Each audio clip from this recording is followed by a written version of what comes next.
What's good, everybody? It's your boy O'Shea Duke Jackson back at it again. I'm glad you're back. Welcome back to another stream here on the Hall of Game. We might have a double header, but let me. I think I'm echoing here, so I'm just so glad to have the brothers back here today, and we're here with Dr. DXX. You guys know that he came on. Did a stream with me about a week or two ago. Some of you might have also seen him on the LAR Movements channel on an interview. And today he's bringing a very specific topic called Dear Black Men. Why don't you hang around people that can help you? And then we will have some other brothers joining us. I know Brother Andre Hatchett wanted to come on. Brother, go ahead and introduce yourself, family. Hello, everyone. I am Dr. D. I shortened took the XXX off of it, and I am from the great state in the South Carolina, and I'm just glad to be here with Oche and let him. And I'm glad that he could free up some time to allow me to come on and talk about this. And this is a topic that I've been thinking about for actually years. You know, I used Mhm. to see black men hanging with one another, and there's always that one bright person in the group hanging around 10 other dudes that don't do anything. Okay. No problem. I see some other brothers in there. One brother said, "This is my biggest problem in life." Let me ask you this, brother. For those who don't know you, tell us a little bit about yourself. Well, I first came on the O'Shea show about 2 or 3 weeks ago talking about automation and finishing up my dissertation, which I'm going to defend this month. And I got to do some edits and some other stuff coming up. And I was talking to black men about automation because a lot of black men are misinformed about technology. We get into the IT field, but this is an issue. I've never seen many people talk about automation and how it's going to affect black men. And I wanted to come on and push it out to the world and say, hey, black men, this is in the future, not in the future. This is it coming in the presently. It's presently coming. And I want to help get you guys prepared because everybody else will be left out. And I don't want you to be left out of it. I want you to be the first to know, hey, I can get a jump on this. And there's somebody with some research to back up what's going on. So that's a little bit about me. And, I like helping black men get in and become the best that they can be. Okay, no problem. And I definitely thank you for coming on tonight. What's the inspiration of this topic? I have family members. When I was going to South Carolina State, when I went to a bunch of schools, just being out in public, I would notice, even with rap groups and singers, a perfect example is Chris Brown, as y'all say on the streams, is the bag. Chris Brown does not have anybody in his group that will tell him, hey, what you're doing is wrong. Everybody else is encouraging it. If Chris Brown were to hang around other folks that were smart, I'm pretty sure he'll be further along than what he is. And then in my family, growing up, I used to see a lot of my family members hang around other guys. For instance, you have a job, but they don't. The other guys, all they have to show for their life is a bunch of women and a bunch of children. Uh huh. And you're hanging around them. You are too scared to break off and seem and be called acting white, as we call it in our community, instead of going out hanging around people that can really push you forward. You are Okay. afraid to be judged by that, and you think it will make you uncool to hang around other people. And that's one of the biggest things I've noticed. Even as I'm 35 years old, I see black men now. You'll have one smart guy and 10 other dumb dudes hang around the smart guy. And as you know how it goes, you'll be the 11th dumb guy with the 10 smart people. So, not with the 10 smart people, the 10 dumb people, sorry. But it's just to say, black men, just hang around other people to make yourself better. Don't be ashamed to step out on faith and to hang around people that can help make you better. Okay, let me ask you this, and shout out to brother Tony Davis from South Carolina. Thank you, brother. I travel and stuff. I'll try to check my cash up. My phone been down for the few days. Brother EO out of Chicagoland. Thank you, brother, for being here. Let me ask you this, because let's take a brother like you. You're from South Carolina. Are you from like the Orangeburg area or Columbia No, or I'm close to Aiken, South Carolina, and brother Tony, is that Tony Davis. Aiken? Okay, AIKN, right? Yeah, Aiken, South Carolina, close to Augusta, Georgia. Shout out to brother Eastwood. We're gonna take over African country one day. That's my brother right there. Let me ask you this: what if you're a brother that's from a small place like Aiken, South? Because see, a lot of brothers don't see. Some brothers come from big cities. I think Eastwood is from the East Coast somewhere in New Jersey, if I'm not mistaken. You know, some brothers are from New York City, like EO's from Chicagoland. You know, I'm from Sacramento, which is a pretty fairly large city. But what if you're from Aiken, South Carolina, Orangeburg? You know, Uh, nigga keep running Mississippi. Uh, oh, we got to address this, right? This is important because a lot of brothers don't come from big cities. They're from very small cities, and then the culture in those cities. Delaware. Okay, I was close, but I was close. Eastwood. I was close. White man held me back, brother. What do we do when we have brothers? Because even Delaware is close enough to Philly. You know what I'm saying? What do we do if you are a brother from a very small place and it's not a lot of shit going on? First thing you got to do is get the fuck from around your family. Your family Uh-oh. your family is your worst enemy. Because I went to South Carolina State. I commuted back and forth. My brother went to school there, and I had my sister went to college, and my parents were, went to school. So that was one of the big things with me about educating yourself. You have to go to be educated. Number two, I have people that I know that say, hey, well, I want to go to school to learn to get a CDL. I want to get a trade. The first thing they'll say, nah, nigga, you can't do that. You ain't smart enough to do nothing like that. And if you are in the country and you have 500 niggas that hear that same thing from 500 other niggas, those 500 niggas going to stay small. That's one of the biggest things about living in the country, because down here, let me tell you, one of the things the dudes from South Carolina could contest to it. We have a town called Springfield. And if the coronavirus wouldn't have happened, they would have had this thing called the frog jump. All the niggas would have bought all the Chevys with all their dope money, knowing they got warrants out for themselves to show off in this little small town called Springfield, South Carolina. And the thing is, if you're a young man and you see that, like, well, I got a Chevy on 28 inches sitting in Springfield and all the hoes flocking to me, not knowing Keisha and Dashika and whatever their name is got boohoo kids, your mind is small thinking already. So you can't see to the forest because of the trees. So when you're already in that kind of environment, and say I come from UCLA to say, hey, you have great grades. Hey, we want to offer you a full ride to become a lawyer. What do you think about it?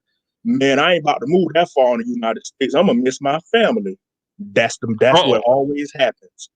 I'm not about to move. So you got a full ride to go to the University of California, Los Angeles, which is close to the University of Southern California.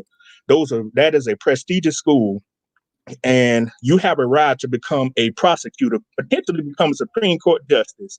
You're going to turn it down to hang with your boys living in the sticks of South Carolina. And when you get 40 years old, you're going to look back and say, man, if I would have took that opportunity to become a lawyer, I could have been something, instead of being around here with these broke ass niggas, with these broke hoes with broke dreams.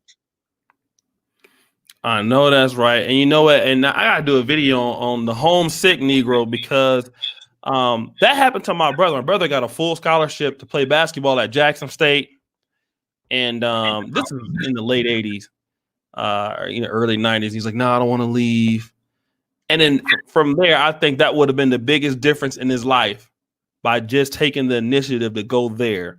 I think maybe his life would have been different. So, brothers, obviously a lot of opportunities is never where you're at. My opportunity was in Poland. So you gotta be ready to take a jump. No matter where you're at. I know brother Andre Hatchett, he's in Atlanta right now. I know some of the other brothers are in different other spaces, different places. So, brothers, don't be afraid to take a leap, to try something different. BLS Holden, going to the city council meetings is always a great way to meet people in small towns. Thank you for that, Jim, brother. I really appreciate you. It is. What else you got for me, brother?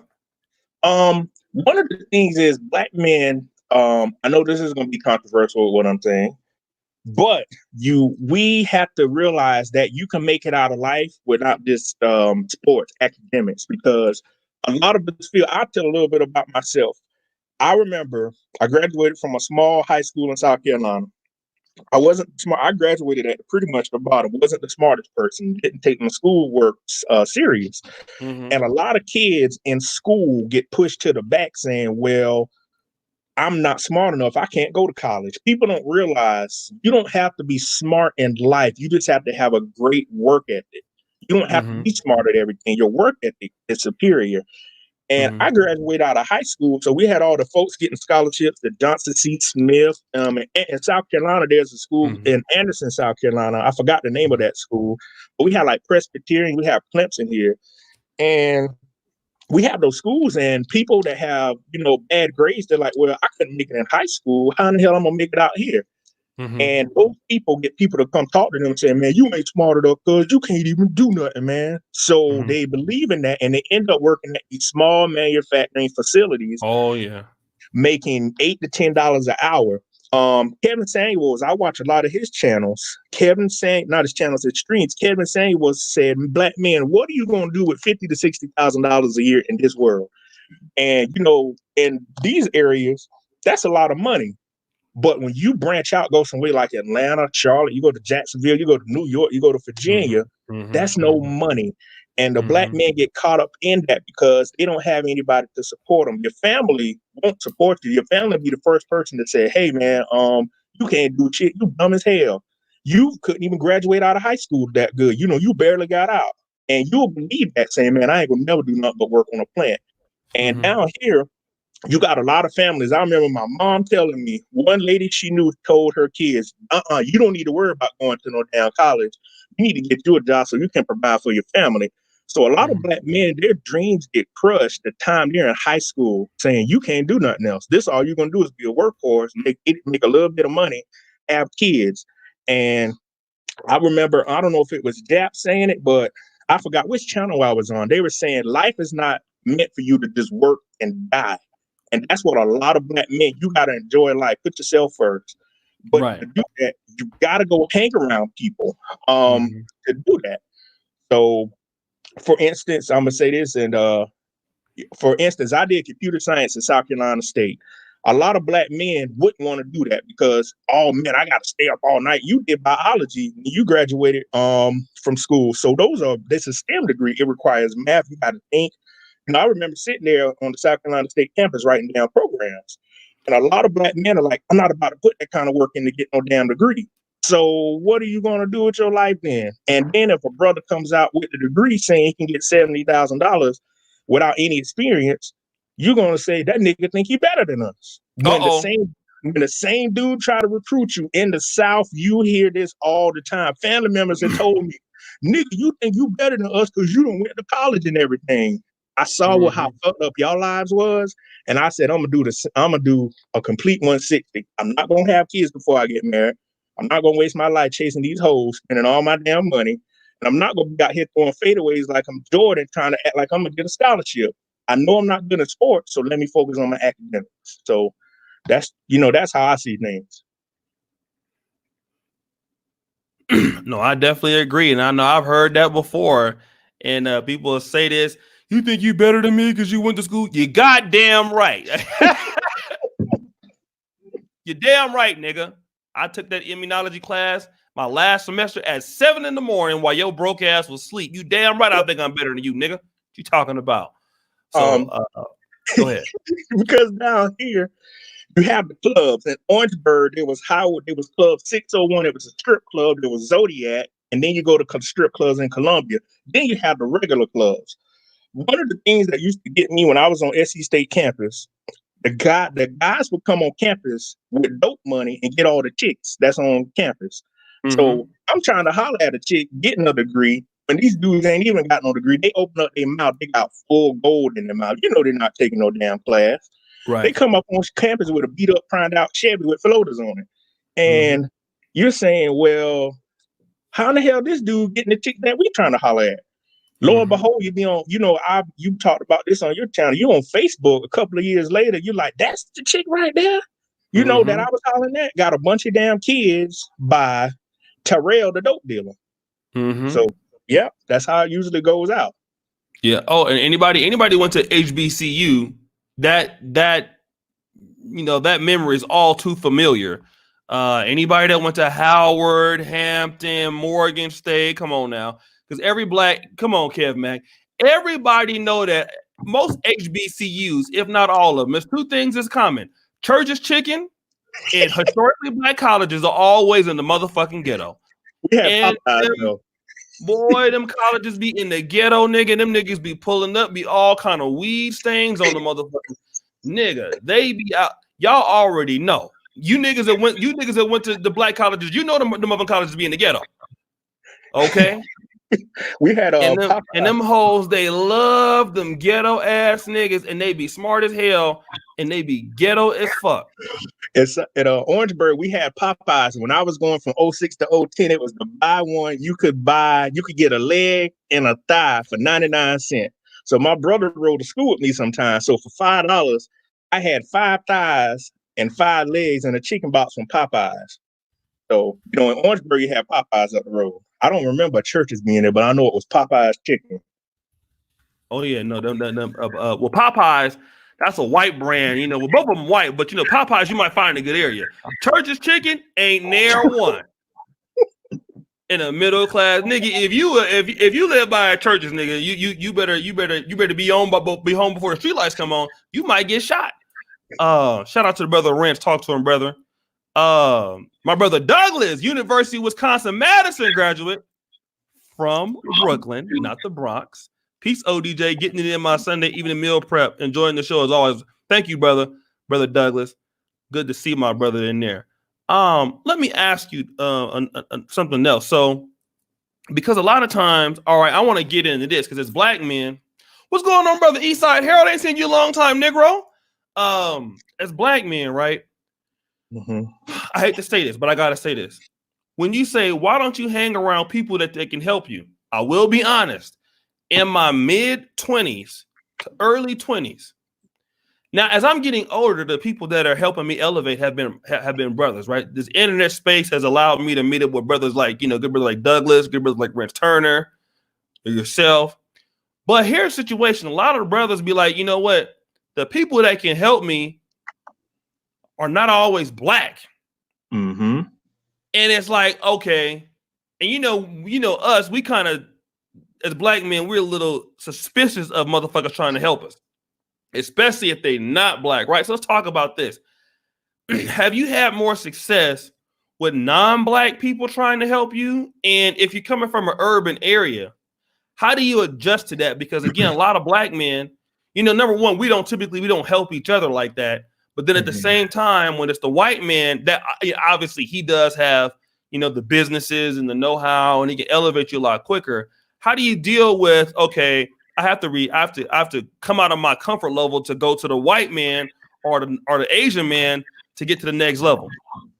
Me personally speaking, I've more non-black people have helped me along the way, which is sad. And that coming from South Carolina, it's a sad thing. I wish I could get more people that look like me to help myself, but coming out of South Carolina, the thing is what I've noticed, once people of other nationalities know you're educated, you have a work ethic, and you're about something, those kind of people gravitate towards you. I don't know what it is. If you were to go to a building, they say, hey, you're such and such. I know this person. They say you're good to go. And you're saying, how you know that? I never talked to you before. Well, this person knows you and blah, blah, blah. When I went to actual meetings, I went to a lot of meetings at work now. I'm the only black person in the meeting. When we go out for lunch, I'm the only black person in the meeting. And it's sad. There's not many of us in a lot of high places. And, you would think coming from an urban area, you were saying that you would have more people look like you to help you. That's not necessarily true because everybody wants to hold you back. I worked with a guy on a DOD contractor job was actually turned me away from wanting to work with black people because he was such a asshole. The guy would try to just chastise my stuff. My uncle worked for the government, said he was overseas and had a guy try to do the same stuff to him. And I always wonder, why are we in the same space and you can't help me? I don't know what it is. I said, I don't act arrogant. I don't act cocky. You don't know anything about me. I just run up to you and say, hey, how you doing? Can you do this and that?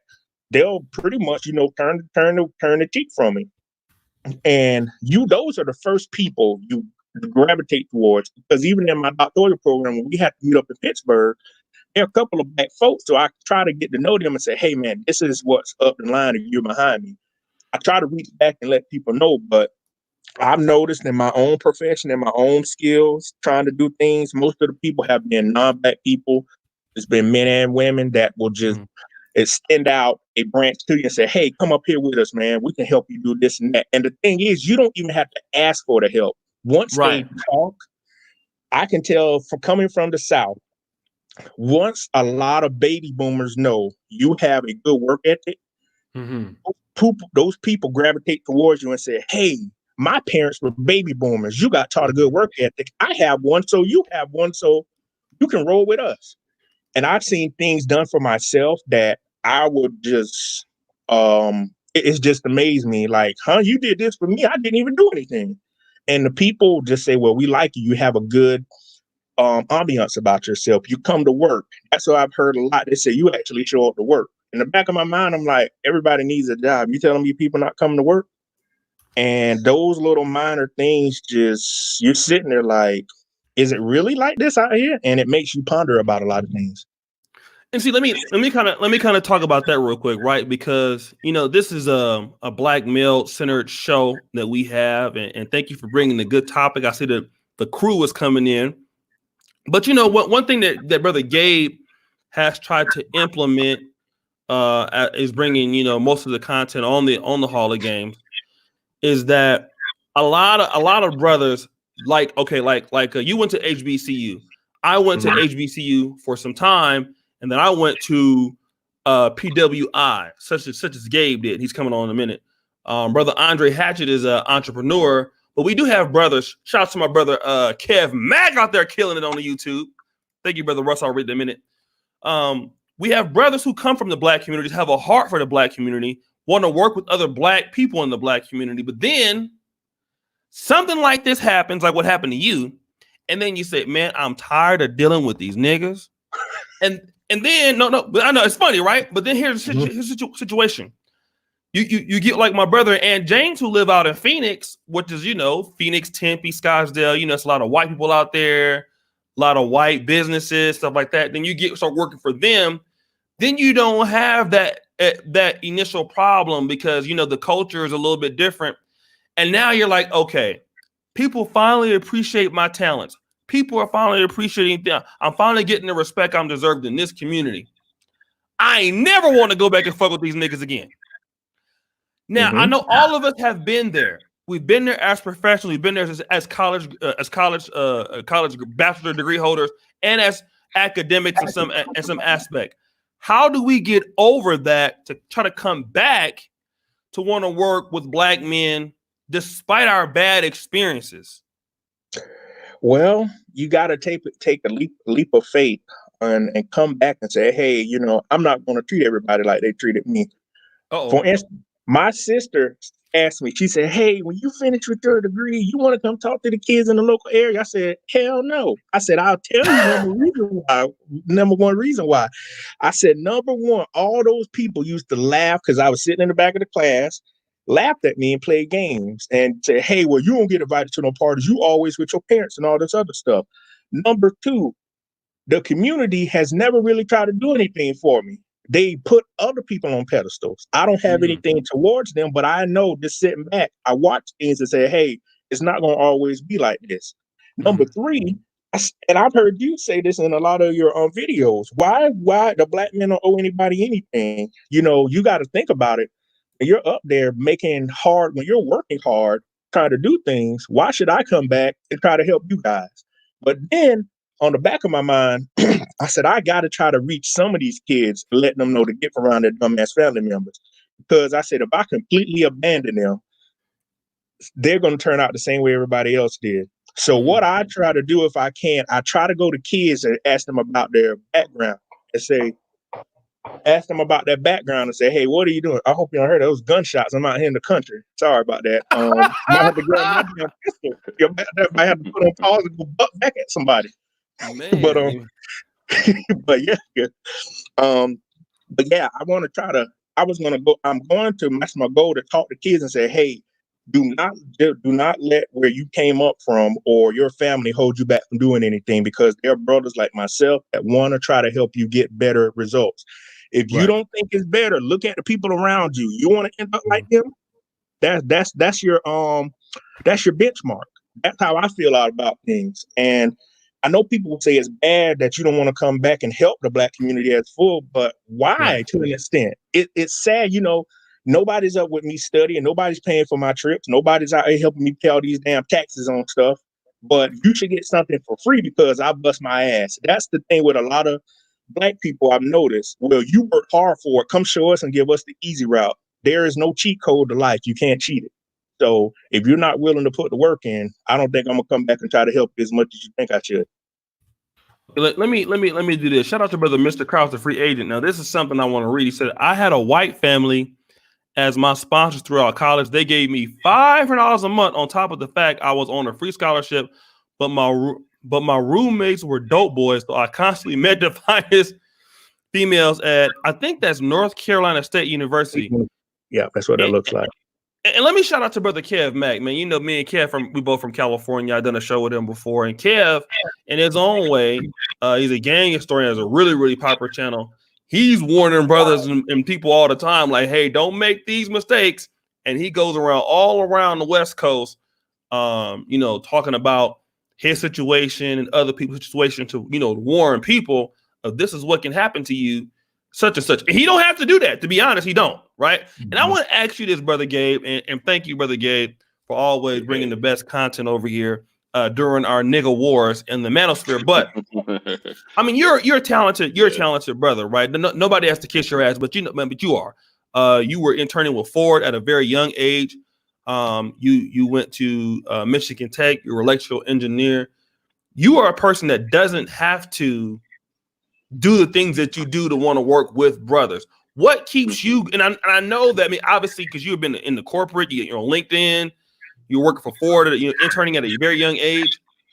Black people probably didn't give you those opportunities. What makes you want to still keep work in the Black community, although corporate America has been where you've been the most successful in the greater dominant society? I think that hey, how's it going, everybody? How's it going, Dr. D? O'Shea, thanks for having me up. I think that's a great question, because I think the place where brothers need to start off with in this idea, and hopefully I'm able to build up to the answer, is that you're not obligated to do anything for anybody, right? And I think that that's the first perspective that I start off with. I don't have to do nothing for nobody. I'm not obligated. I don't owe anybody anything. I don't owe the community anything. But rather, I don't owe nobody nothing. So I can choose to partake and help, or I can choose to go my own way and do my own thing. And I think that's the first point, or the first piece of mentality that I start off with. But then I go and try to understand what kind of made me kind of get out of the mire of my upbringing. I came up, single family household, single mother household, in the city of Detroit, where it was a lot of mess going on. I mean, I came up in a time where Kwame Kilpatrick was the mayor. I mean, we seen his rise and his fall. So, I came up in that type of environment, and I try to understand things that made me successful. And I think one of the things that was most is that a lot of drive and it's my own personal drive. So when I try to look for individuals that I'm able to help or contribute to, I think one thing that's really important is that young man or that young woman has to have a level of personal drive for me to even be effective, right? Because a lot of times what happens is that there can be things that I can, or game that I can give to young men and young women in the Black community, but when they go back home, it's not supported, right? It's not reaffirmed. It doesn't really, I guess, seep into their minds or their mentalities.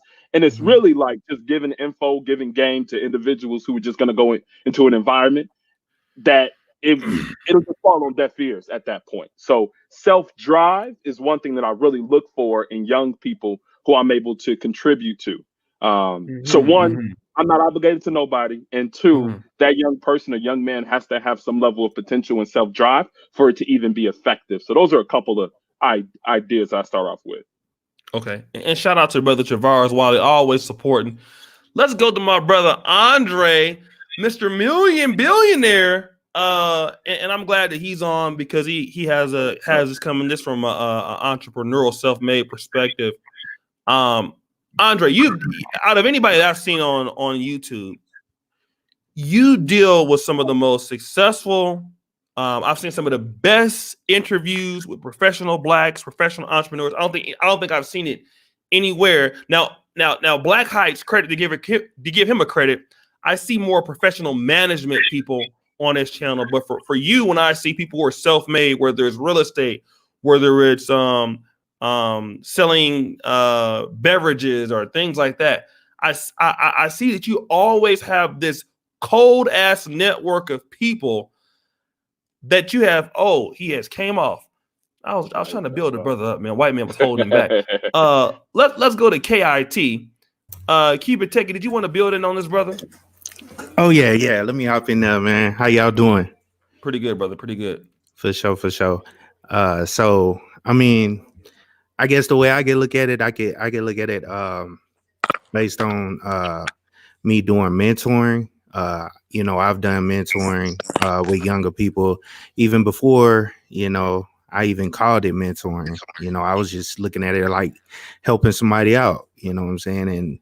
And you always gotta, I don't know, kind of judge, not really judge the person, but kind of feel them out and make sure they're interested in whatever you're trying to offer them before you start putting too much time into it. And then once you get to that point, you know what I'm saying? It's a lot of people that, to be honest, kind of procrastinate, you know what I'm saying? And never really hit you back, you know what I'm saying? Or never really follow through. And that's the issue, you know what I'm saying? It seems like a lot of Black people, they'll talk a good game, you know what I'm saying? And then don't follow through.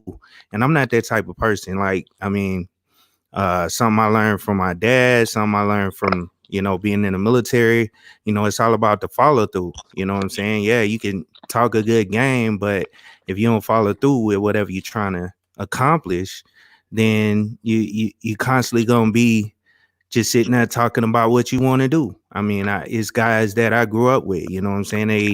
I always wanted to start this business, or I always wanted to do this, do that, get into this type of job field.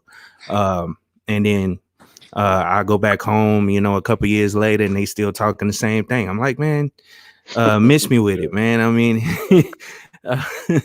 all you can do is kind of just listen to them. You don't want to be disrespectful, you know what I'm saying? But, some people just like that, man. They just talk the talk, but don't actually, put in the work to be successful. So, I mean, that's what I can add to it right now at the moment. Okay. And let me just read this. Shout out to Brother Russell Harris. He said, I had an uncle once tell me, what you going to school for? Get a job. Had I listened to him, I'll be broke and depressed. So, Brother Dre, it seemed like you got on the phone. Yeah, phone working better than the computer. Sorry about that. White man holding you back, brother. They don't want to let you build this thing up. But, one thing I said, I think that when I come to some of the more professional channels on YouTube, the ones that don't get a whole lot of respect are you and Brother Antoine, right? Because I think for you two, I mean, obviously there's boys, but for you have like hands-on entrepreneurs, guys that are in real estate, guys that do the same. Like, I don't even have those kind of personal friends in my circle like you do. And you always have these people. So does Antoine Wade. And Antoine Wade has it more from a corporate or management perspective. But when I see you always have these very specific people that do great things. I mean, Erica Williams is how I met you too. People like that. How are you always able to get around this kind of quality of Black people when other folks are complaining about, man, you can't work with niggas ain't shit, blah blah blah. But when I see Andre Hatchett, I see Andre Hatchett going across the world, going across America, always having success with Black people, and I never hear you say, well, man, you can't work with it. I never see that from you. Why is that? Thanks for the compliment too, by the way. I appreciate that. It's a couple things. You paid me, brother. You paid me. I did hit that cash out. One, I'm nice to people. I want Black people, especially Black men, to win who I'm not, who even if I'm not part of their success. So so you have some people that have to be involved for them to be happy that somebody else won. They have to work with them. They have to be part. They have to be friends. And if they're not, they're kind of like, you know what, F that person. I don't need to. I'm happy everyone is winning. I'm happy other Black people are winning. Happy other Black women. I don't need to be part of that. So that's one. Two, I don't need to control the show. So there's some people who feel that they have to be a dictator per se. They have to be in charge. They have to be a leader. I got a rule that I say, right, O'Shea? It's I got it from who it was Che Guevara, I believe. It's lead me, follow me, or get out the way. As long as we're doing something positive, I'm down. I might be the sidekick. I might be head honcho running it. I don't care as long as it's going forward.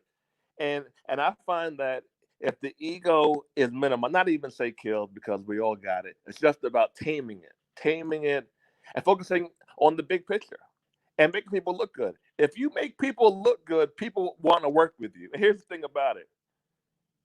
Other people will see that you make other people look good, and then they'll come after you and offer collaboration ideas to you. So that's been a whole lot of my key to success, man. Thoroughness, consistency, not needing to run the show, being okay with being a sidekick, and making other people look good. I don't feel threatened. I like it. If I'm able to help you make some sales or get the word out there or to help build your notoriety, I feel good. And yeah, it's worked for me, bro.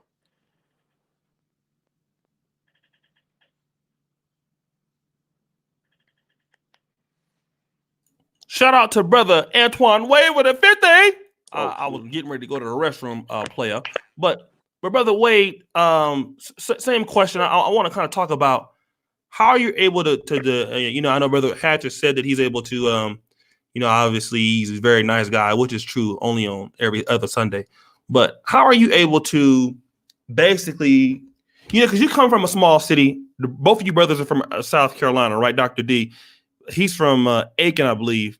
And you're from Orangeburg. Where were you from, Dr. D? I'm close to a town, Aiken. It's called Williston. Williston. Okay.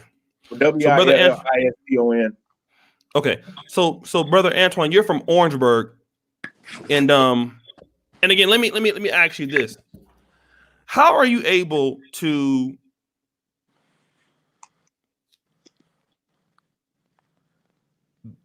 again having your success, going to Georgia Tech, getting the MBA? And then coming back to the Black community to do things with where it could be a little bit more difficult. And we all know that working with niggas is hard. Let's just be real. It can be trying. What's the purpose of coming back and wanting to do that when you don't have to? You're already established. What's the engine that brings you back into the Black community to want to work with Black people, even though Georgia Tech gave you the ticket in your undergrad experience into the greater America where there was, more opportunity, more money and stuff like that? What keeps you coming back to this? What gives you keep coming back here when there's probably like less opportunities or sometimes more problems? Man, that's a good question, O'Shea.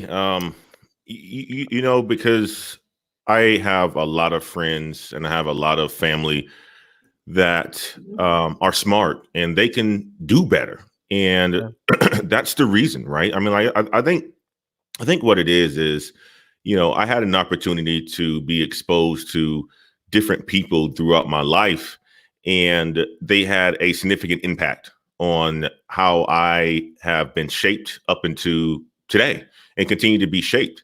And when I see that is outside a lot of the times of the Black community, I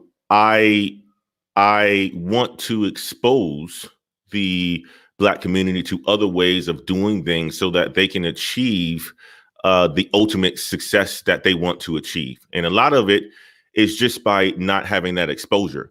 So I take pride into doing that, O'Shea, because I had people that did that for me, of all races. Black as well. Not as many Black people as other races, but I think that there's a huge opportunity to give back to a group of people to help them climb, especially corporate America, or just climb to a different social class within America. So that's what gives me my my pride, man. And I gotta say this, right? I'm certainly a huge coach and a mentor for the Black community too, but I mentor people all across the world because I am a business traveler, and I know folks throughout Malaysia because I lived there for 3 years, and India because I've traveled there for 3 years, and it's across the board. And when you find out that the challenges that the Black community faces is not unique to any other group. What it is just the lack of exposure from seeing people and people giving back. That's what I think it is, brother. So that's a very good point. Me giving back is just wanting to expose other brothers, other sisters, other people from other nationalities to different things of doing things to help them achieve the ultimate success, whatever that is for them. Let me ask you a question. And shout out to Brother Douglas, who also went to University of Wisconsin-Madison and got an engineering degree. But I think this is a good comment that he made. Too much of a bourgeois attitude exists within much of our established. Too little genuine humility. Okay, let's deal with this, right? Because all of us on the panel, have done something in life. Which is why you're here, because if you can't, you're not gonna get on the damn panel.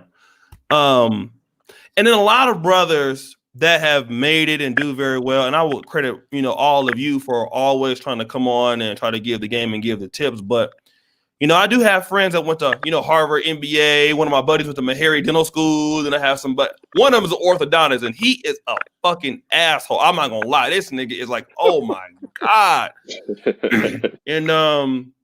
And then you get to the position where, okay, as a Black man, and I know I'm being long-winded, but I went to a conference at Howard University, and this brother was there. He said, all you brothers that are graduating, that are juniors or seniors, you are the top 7% of all Black men right now. You are the top 7-8%. Nigga, when he told me that, you couldn't tell me shit. I call my mom. Hey, mom, yeah, this old nigga said I'm the top 7 8. And you know your mama going, yeah, I already knew that already. I knew that about my boy. So, I'm just eating it up and all that shit, right? And then I was getting beside myself because then I'm forgetting about, where I really come from. I'm starting to think that I'm better than people, which is not really all the way the truth, right? I might have more dedication towards some things, but it doesn't make me better.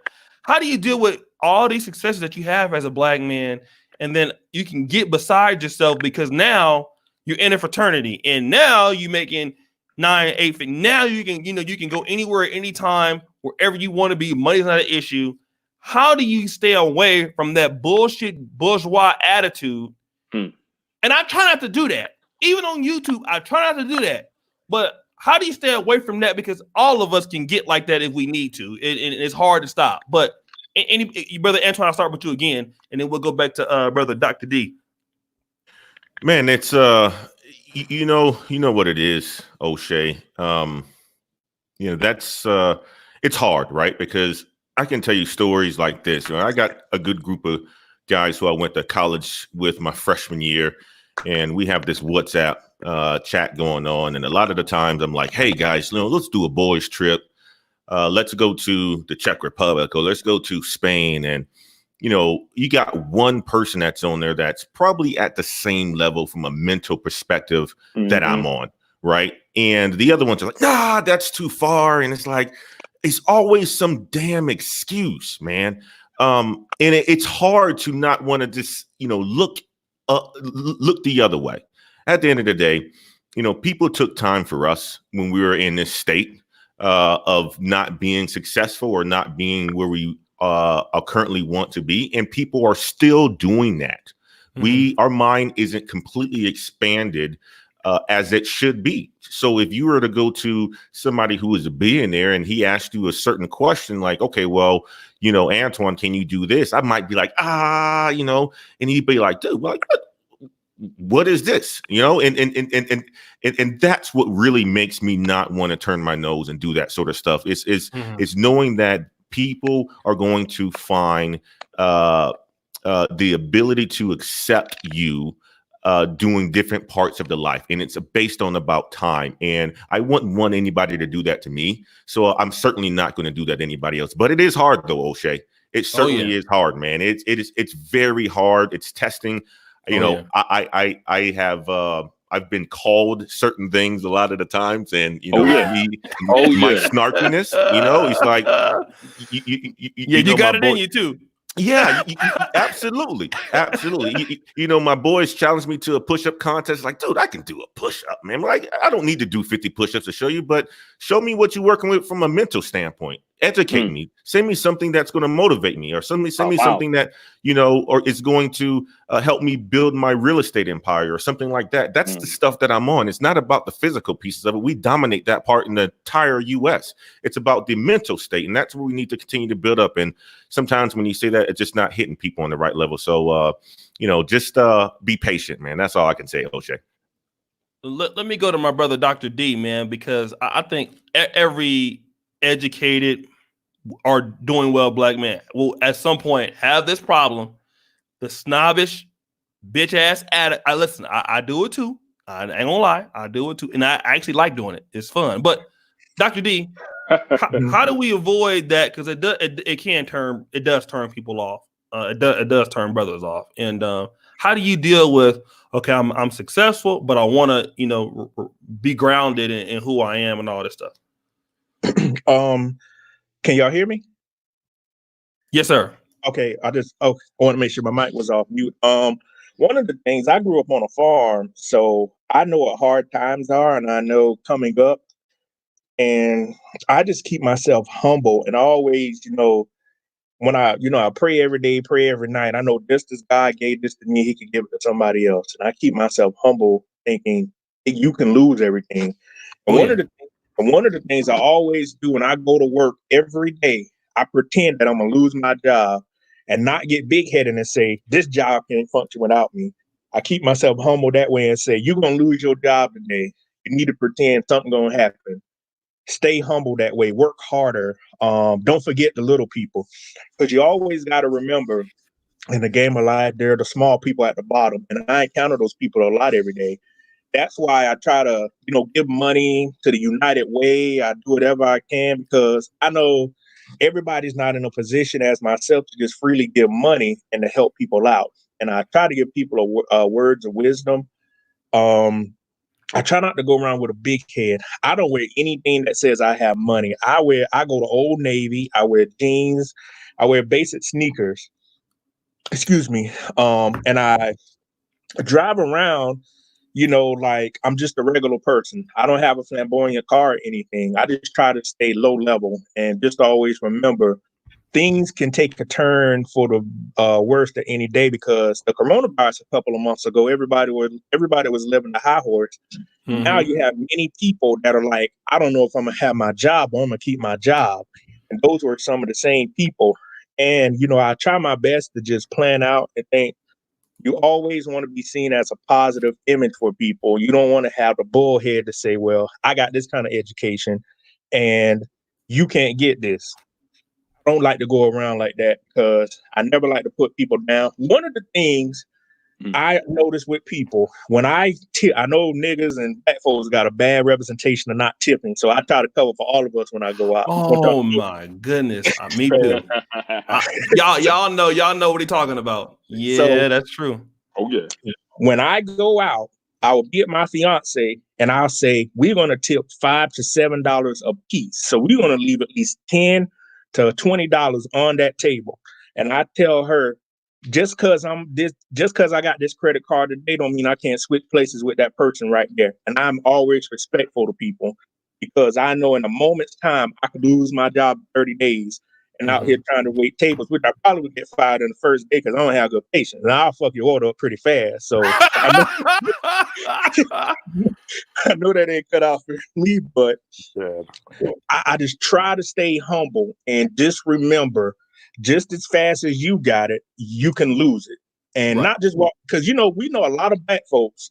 When I graduated from South Carolina State, all the girls in my computer science went and bought them a Mercedes. We're already $50,000 to $60,000 in debt. You bought a car to show off. I made it.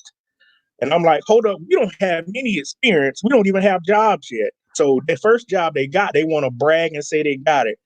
And a lot of the girls, the members of sororities, we went somewhere yesterday to somebody's funeral. They come around with all their yaki flowing down, their makeup, MAC makeup, and all that other shit, pulling up in the Mercedes and stuff.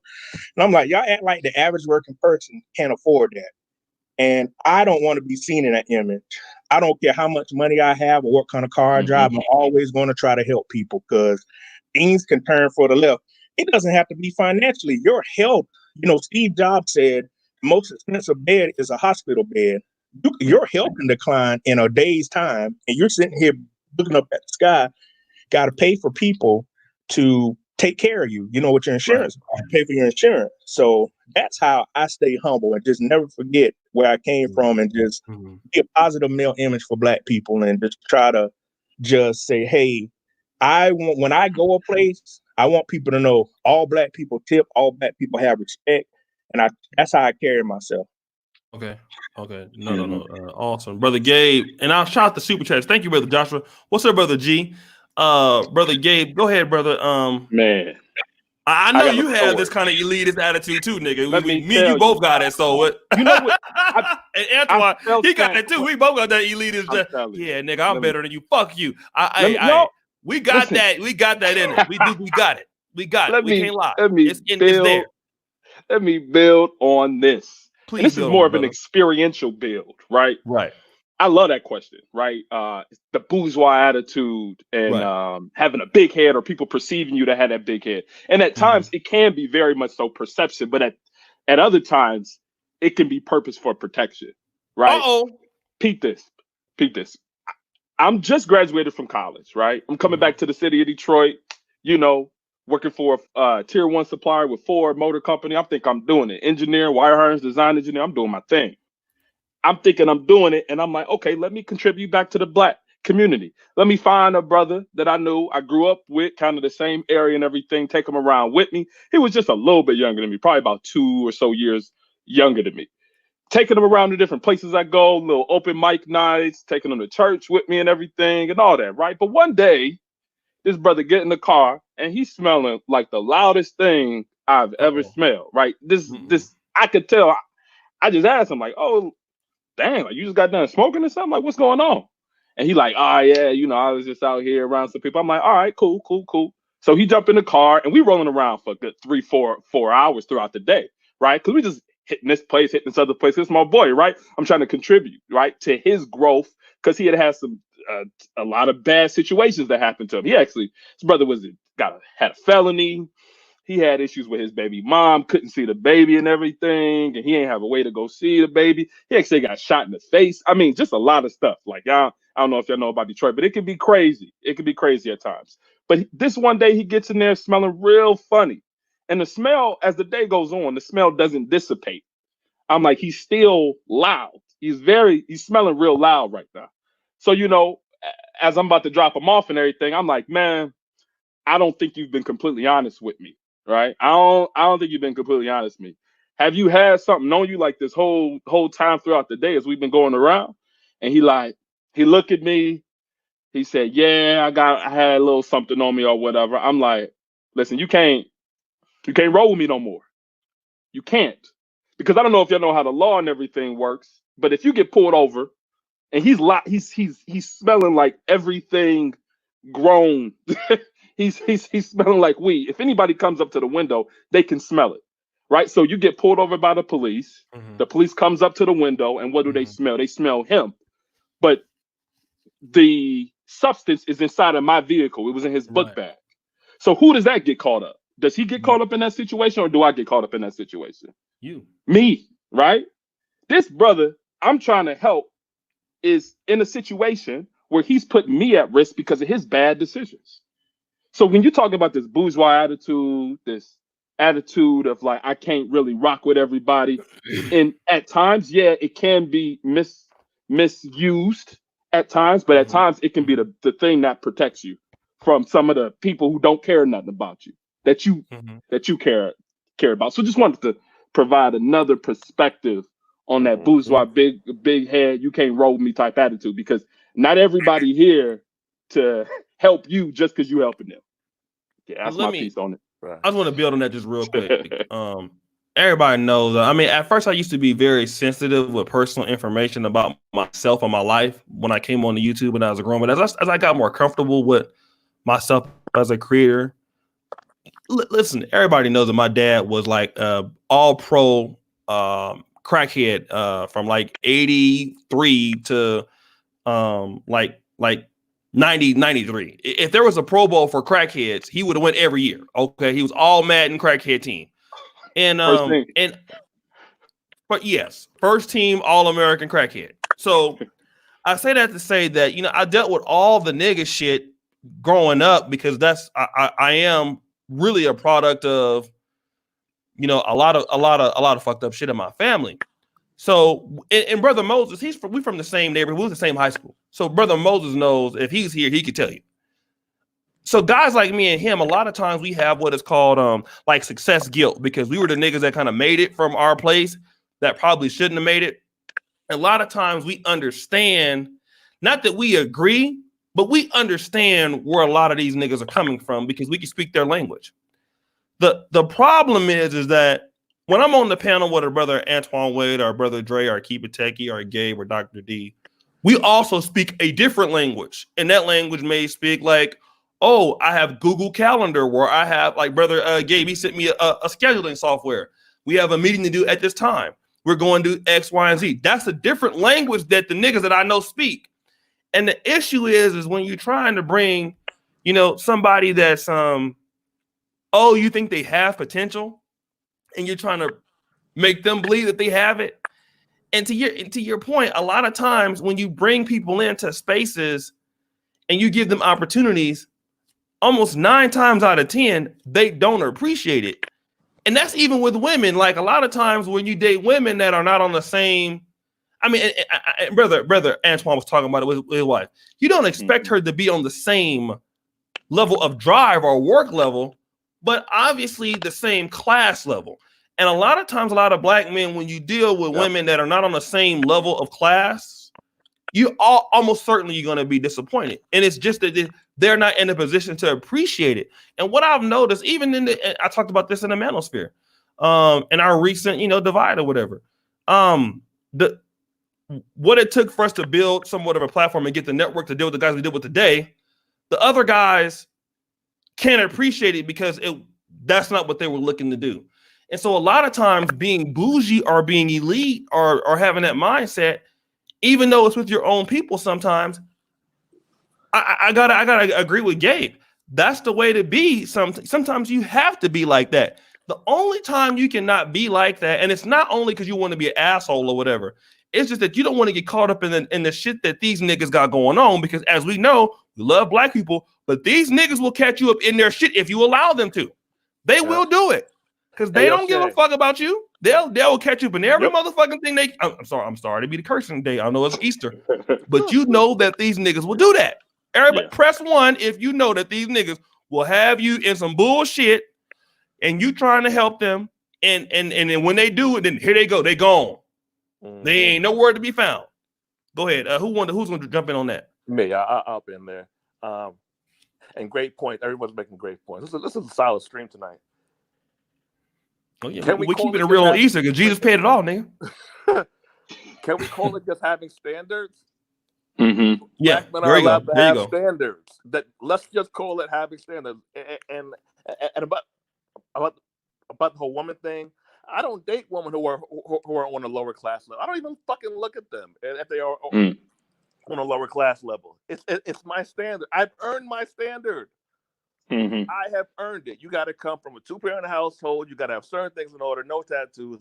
Be younger than me. I have earned my spot. I worked for it. I continue to work at it. Right. That's my standard. Now we have to be. Black men are the easiest people to guilt on earth. Actually, black men are the easiest people to guilt. And it's called survivor's remorse. Is what it's called. It's called survivor's remorse. It's where you feel. It's where we feel guilty about surpassing people who we. It's typically family members and childhood friends. They're the freaking worst in general. Family members and childhood friends. You got to avoid them for an extended time period. I spent years trying to get people who I grew up with to get on the same page, try to get things done. Then I was like, you know what? Fuck this. I went out and I met strangers who were black men, typically black men, but who are black. And I got way more done with those strangers than I did with those people who I grew up with. You have to be, you don't get a lot of chances to mess up out here, guys. With the law, I remember, Gabe, I remember I was 19, I was home from a semester of college, right? I was walking. I was doing an internship. Was it an internship, or I was working at the ice cream store? Something. I was working, or might have been high school. I don't know. Something. It was summertime, and I had some friends, old friends who was really friends with, like, in middle school, not even high school like that, and they drove past me, and they hopped in the car. They had no seatbelts on. They were burning Eve. I'm pretty sure they had some armor in the car. Oh yeah. No seatbelts, burning weed, just on the side streets. I remember getting out the car, and at the time I was thinking, should I get out? Should I just ride? We're just going out here. It's not even the weed thing. It's a smoking weed. Why you got the gat in the car? That is the problem. That's the problem. Multiple struggles, like O'Shea says, just multiple struggles happening all at once. I'm cool with weed. I like weed. I have no problem with that. But it's just everything. And I'm thinking, here's what I thought about, right? My dad said something to me. I think I was like 16. He said, "You gotta be careful who you're hanging out with. If they have no life to live or no future, they have no problem wasting yours. Like, they don't even see it as a waste because they have no vision for themselves." I remember saying, "I'm cool, guys. I'm cool, man." I hopped out and I left, and I was proud because it's those moments that can define your whole life. Get pulled over. I'm not going to say the gun is theirs just because I'm not that kind of person. I'm charged with all this shit now. And I'm like, damn, why did I do this? We have to be so I'm a big advocate of help. I had a 13-hour Black Wealth Summit that I did for free. And we donated all the proceeds to other Black-owned businesses with Charles Ogilvy, my man Todd Millionaire, shout out to Todd. 13 hours. It was like 5 Saturdays ago. And we had different Black men from different walks of life, business, education, entrepreneurship, all that good stuff.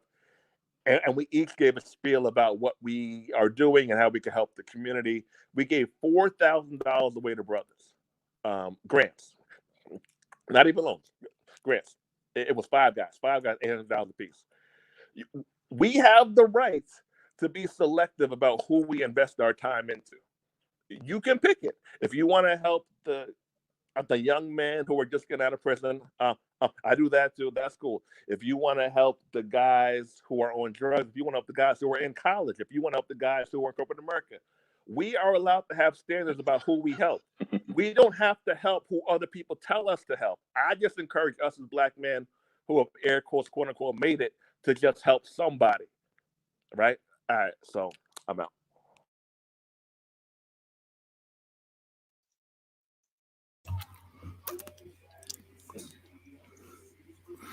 And I got hop in there right fast, O'Shea. I don't know if I think I was the last person. Well, anyway, I'll just kind of speak to trust. And this is one this is one thing I guess, is something that I deal with a lot. I don't typically trust people. And this is something that I guess I got from growing up where I grew up, because a lot of people where I grew up, you know, or I mean, the slang they use is cutthroat, you know, trying to get over, you know what I'm saying? And I don't typically trust people to the point where I'll just quickly let my guard down. And that's why I like never, I guess, hopped into like different groups, fraternities, and all that stuff while I went through college. I was kind of a loner or whatever. So and I was always, you know, wondering what I'm gonna get caught up in if I actually, you know, roll with people because of experiences. You know, I'd have been left, you know, left in fights by myself, you know, from people that went through. I used to do security at clubs and all that stuff. So anyway, so I got trust issues, and at the end of the day, that's just the way I am. You know what I'm saying? But I mean, you just gotta really, you know, understand if you can really trust somebody before you know, put yourself out there and get caught up in a situation that you could typically potentially get hurt or whatever. Like I helped my cousin. I tell this quick story. I helped my cousin a while back. Well, he see, I never hopped in cars or whatever. And you made me think of this story, Andre, by what you just said. I never hopped in people's cars, but my cousin, you know, he hopped in people's cars and riding with people and end up in a robbery. You know what I'm saying? Going to jail. So Yeah, I it mean, happens that quick. yeah, It's yeah, literally the. That's why we have to be so firm with our brothers about what not to do. So I cut you off, brother. yep. Nah, you're 100% right. And he didn't do anything wrong. He was just riding with the people, and they decided, and they ain't talk. Well, based on what he told me, you know, they ain't talk about it in the car. They just hopped out and said and just went into the place and robbed the place, and he ended up, you know. And I'm pretty sure he don't mind me telling the story, but yeah, you gotta watch who you hang with and distance yourself from people that um don't mean you well. So I hope I'm making sense, and I'm hoping I'm tying this into what you guys are saying, the whole bougie thing. Like I never had to I Mhm. I kind of deal with people the way they are. I tend to deal with people the way they are. Meaning, um, I still mess with people from the hood. Like talk to them. You know what I'm saying? I don't go around drinking 40s, but you know what I'm saying? I I still mess with people from the hood, you know, and I'm cool with them or whatever. And so I deal with them. I understand how to speak the language.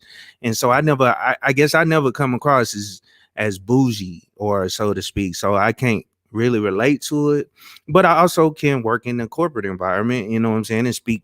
And I've had I've ran meetings and all stuff for, you know, I ran meetings for generals in Afghanistan during, you know, different things. So I mean, I don't know if I'm making sense, but I mean, I that's what I wanted to bring to what you guys were saying. That question. Am I boring? No, you're not bored. Oh, okay. Great. Well, I'm done. I don't Oh know. yeah, for sure. Hey, Osha, you still there? Okay, if not, I do like the question that he put up there. Now, how do you motivate a young man without killing his spirit? I've kind of been thinking about it as you brothers have been talking, and since he put it up there, I think it's I think getting young black men motivated without killing their spirit. I think about my experience. A lot of times as I was growing up, um, motivation and confidence doesn't just come overnight, especially like confidence, right? So a young man can't go from like not confident to completely confident the next day. I see it as you kind of building up your experiences or building up successes. So, for example, when I was learning math, right, I was a part of a summer math program as I was growing up, and every single summer we were challenged with kind of like crumbs of math concepts, and you kind of had to master one before you go to the next one, master another one, master another concept before you go to the next one. I think one thing that's really important in answering the question directly is a way to motivate young black men without killing their spirit is giving them crumbs of activities that can make them where they can be successful that will build upon one another, right? You give them one thing, or you put them maybe in a band program, a marching band program, right? They're in that program, it's some level of competition. They're kind of learning the instrument, they're going on activities, and they're practicing, they're getting better, and their confidence is going up more and more. But yet it's not too much that's being put on them at once, because you go from level to level to level. So I think, to try to answer the question, really giving young men activities that they can be successful at and that they can build up in, without just kind of throwing everything on them at once. But if you stifle them, if you don't give them anything, then life will happen, right? They'll get older and older and older. They'll start to take the ACT and they'll fail because they don't have anything that kind of built up their confidence about any of their ability. So I think one thing is definitely getting them involved in extracurricular activities and things that can really help to build their confidence as they move along in life. Can I? Absolutely. Go ahead, brother. One of the other things I've noticed is a lot of young black men now don't have any heart. As soon as things get tough, they quit. Yep.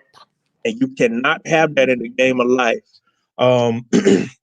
You'll notice one of the things why I like Patrick Mahomes, when you notice when he throws the ball with confidence. I mean, regardless. When you used to watch Brett Favre, when he threw the ball, that's why he got all those interceptions. He's throwing the ball with confidence, like regardless of what happens, the ball gonna get there. And I've noticed a lot of black men lack confidence. And I gave a presentation on this at work. Failure is an option. There is nothing wrong with failing in life to get where you need to get. And I reiterate that to people all the time. There's nothing wrong with failing. If you're failing, you're trying. Because a lot of people, once they fail, especially black folks, family members will say, you knew you couldn't do that. Why did you try to do that? And I'm like, no, you're killing the kid's confidence. Because you notice a lot of us watch football. If a running back fumbles or the quarterback throws an interception, they keep their ass in the game. Because if you take them out, it's going to kill their confidence. And we have to instill that in black men. When things get tough, do not quit. If you have a track record of quitting, it's going to be hard for you to succeed in life. Excuse me. And yeah, and black men don't understand that. We'll give up and say, man, it's too hard. Say you wanted to go to medical school and be a neurologist. Well, it's hard. Well, you know it's going to be hard. If it was easy, everybody would be doing it. I watched a documentary, and Steve Kerr said Greg Popovich from the San Antonio Spurs said it's supposed to be tough. It's not supposed to be easy. That's what separates everybody in life. As things get tougher, this is when you really get to shine. For the coronavirus, it's showing in life who can handle this and who can't. We see now, I was looking on the news, they were saying, well, people are going to have PTSD, they're going to have mental problems. People are not prepared for this, and there are people that are prepared. You want to be one of the people that's prepared, because every day you wake up, you may not know what happens. You got to try to be prepared. You got to have confidence to say, whatever comes my way, I'm going to try to deal with it to the best of my ability. I fail at things every day. I'm not afraid to say it.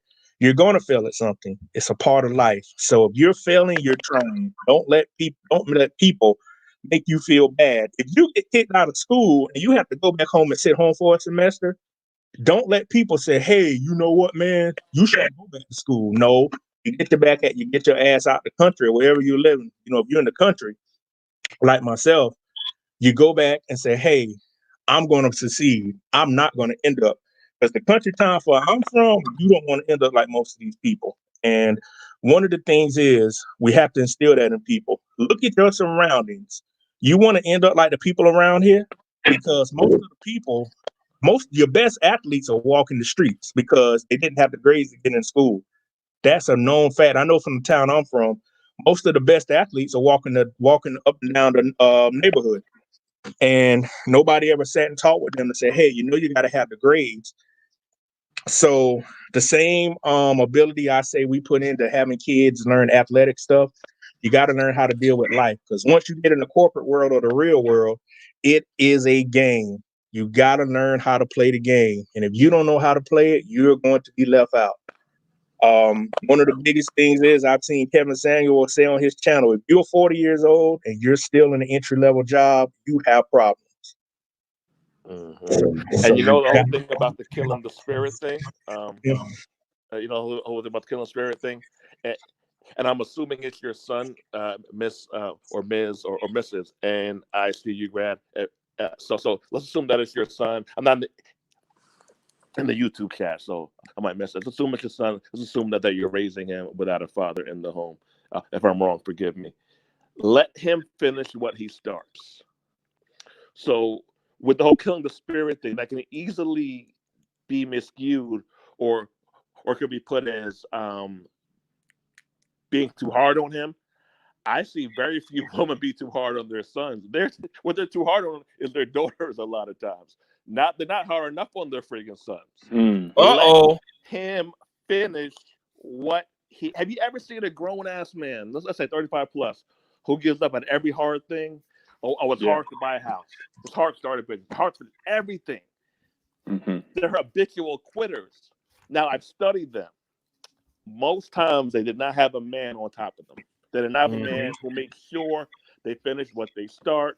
So his spirit. And ladies in the chat, would you rather, have you ever dated a man who just quits at everything, who does not finish anything he starts, who has no accountability, no follow through? Who would you rather fuck? Him or the guy who finishes what he starts? No, be dead ass. Or the guy who finishes what he starts. If you ask a woman, if you ask them, they'll say, you know what, he ain't that good looking, he might not even be that good in bed, but you know what? He does what he says he's going to do. He finishes what he starts. He's a man of action. That alone is a turn on for a whole lot of women. So that's the best thing you can instill in him or any guy. And if your guy doesn't have that, finish something. Finish for the love of God. Finish something, because what you'll have there is you'll have internalized. You have a higher level of self-esteem. And then you'll be able to conquer the world better, even if the thing that you're working on you don't even like that. But completion and mastery brings about confidence. And for the opposite sex, it's very sexy. Head to my YouTube channel. That 13-hour workshop that we did is on YouTube. It's called the Black Men Building Wealth Conference. Have him watch that. Okay. And Andre is not talking about finishing the game on a PlayStation. You can't get to the final boss. Keep it taking. That don't count. That don't.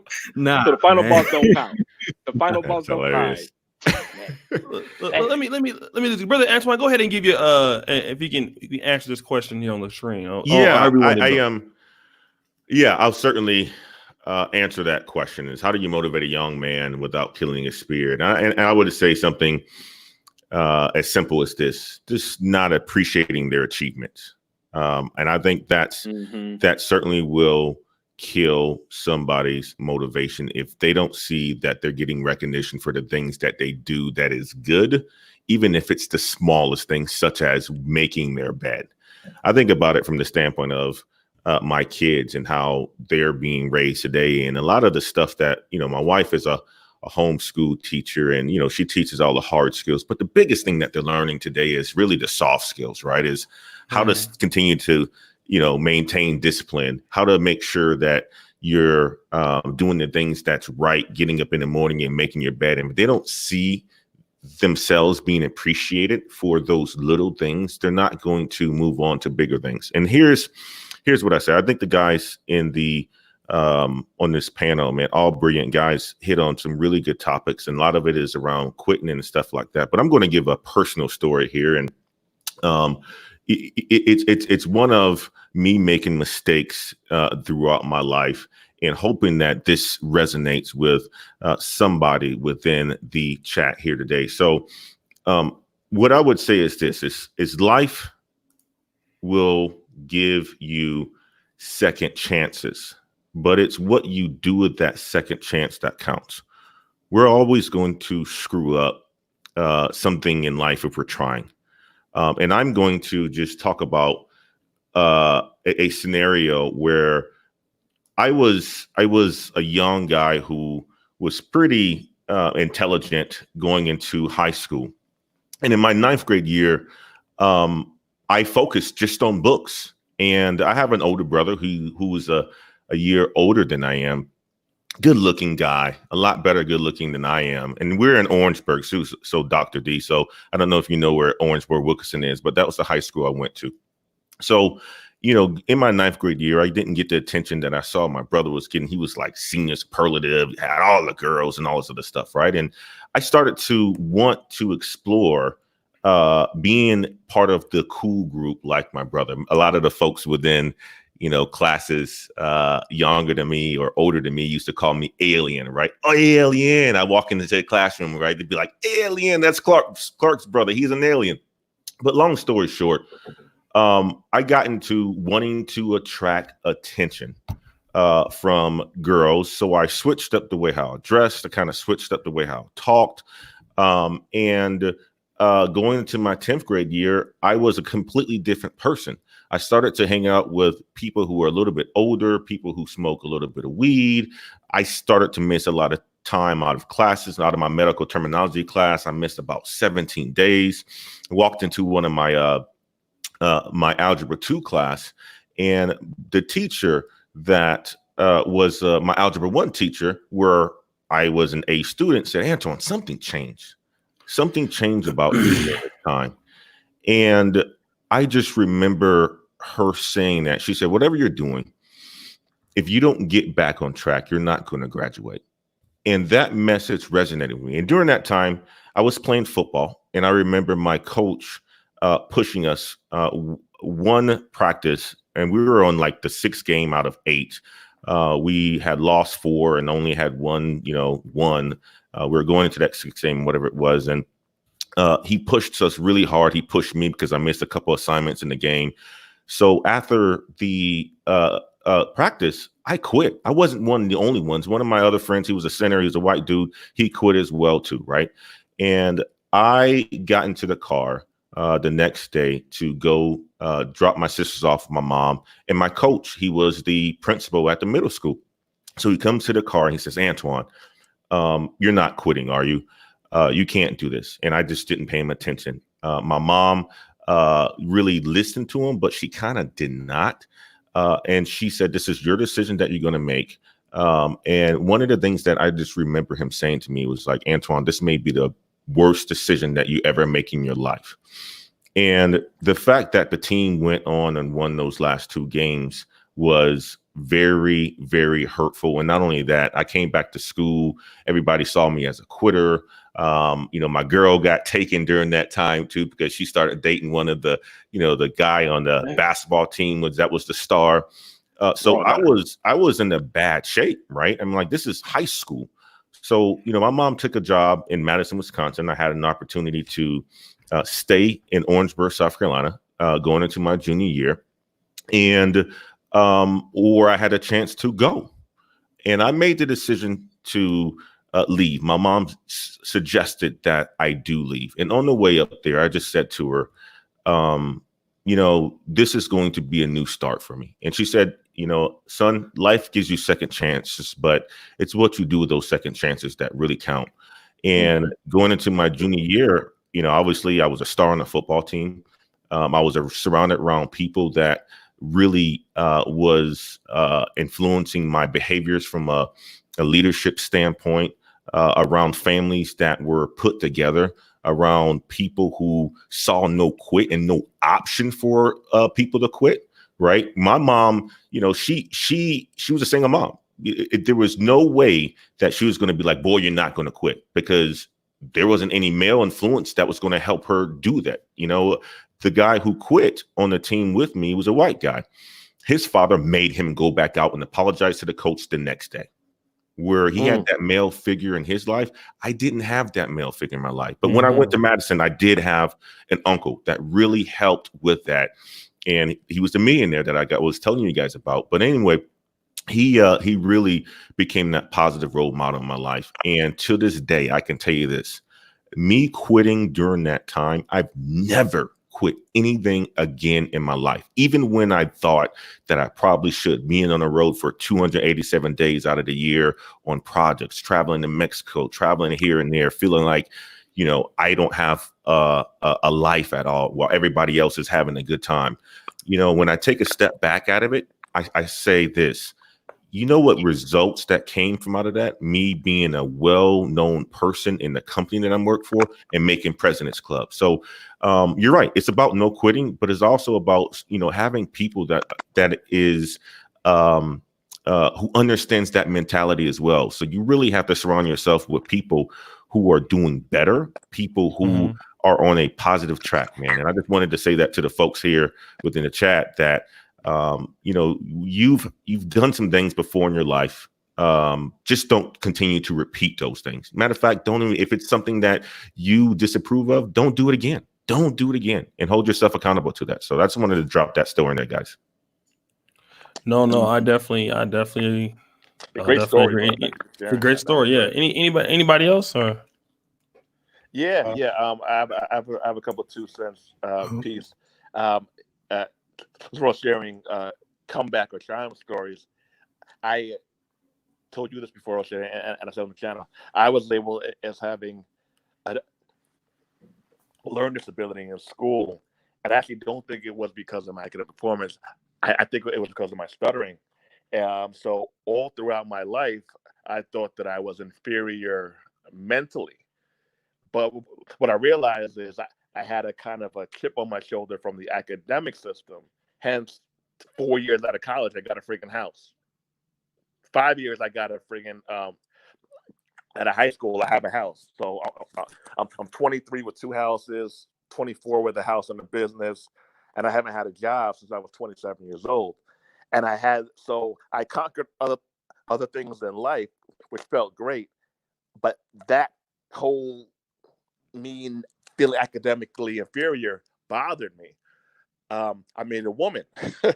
she's an attorney. I was 29 or so, and she said something to me. She said, "You know what, Dre? I don't even date guys without degrees," and it stung me. And it stung me not because of the whole degree thing per se. It was because it was something that I quit on. So I actually went back to school and finished. Oh wow! Shortly after that, I've never used it per se because I still haven't had a job. But I was called out for something that I quit on. Now, I do believe in pivoting. I don't think we have to follow through on everything we do. I think there's a whole lot of gray in there with that. But when it bothers you internally to your core, that's what quitting is. It 6 months later, 8 months later, like, damn, how the hell did I stop that? And you got to conquer that for your own personal pride and fulfillment. Yeah. You finished, Gabe? It was me. Oh no, that wasn't me. That was Andre. I was Andre. Yeah. You straight? Yeah, he's done. Yeah. When I started listening to O'Shea, I think it was 2015. When he used to do his videos sitting in his car, and he did a couple of videos. He said, "Man, I got fired off my job. I know out of college, I got fired from 2 jobs as soon as I had graduated from SC State. They were programming jobs. Well, one of them was doing like IT repair, and the second job we were doing programming. I got fired from the job. I never forget that was August 24, 2011, and they brought me in there. And as O'Shea said, you're gonna get fired when there's people in the office you've never seen before. So they handed me they said, we're not gonna fight unemployment, but you're pretty much today is your last day. And I'll never forget, man, it almost took me a year to get a better job. I know I applied for 600 to 700 jobs over the course of that time because 8 hours a day, I applied for every job I could. And I got on LinkedIn. I created a profile, and that's how I eventually got a job with the Department of Defense in Augusta, the contractor. And I got fired off that job. I felt, man, it messed up my confidence. I couldn't do anything. The young lady I was dating at that time, I should have dropped her because she was like, you should get any job you can. And she wasn't really supportive. Her family was saying all kinds of things. That's something else black men gonna deal with. If things happen, situations like that come about and let you get rid of people. You should take a full SWOT analysis and look and say, hey, I'm in a bad situation now. Who's really not supporting me? I need to get rid of them right now. And at that point, I should have got rid of her 9+ years ago. But I got another job, and The job that I got allowed me to get the job that I work for with the government now, because it allowed me to go ahead and get a clearance, and all they had to do reciprocate it.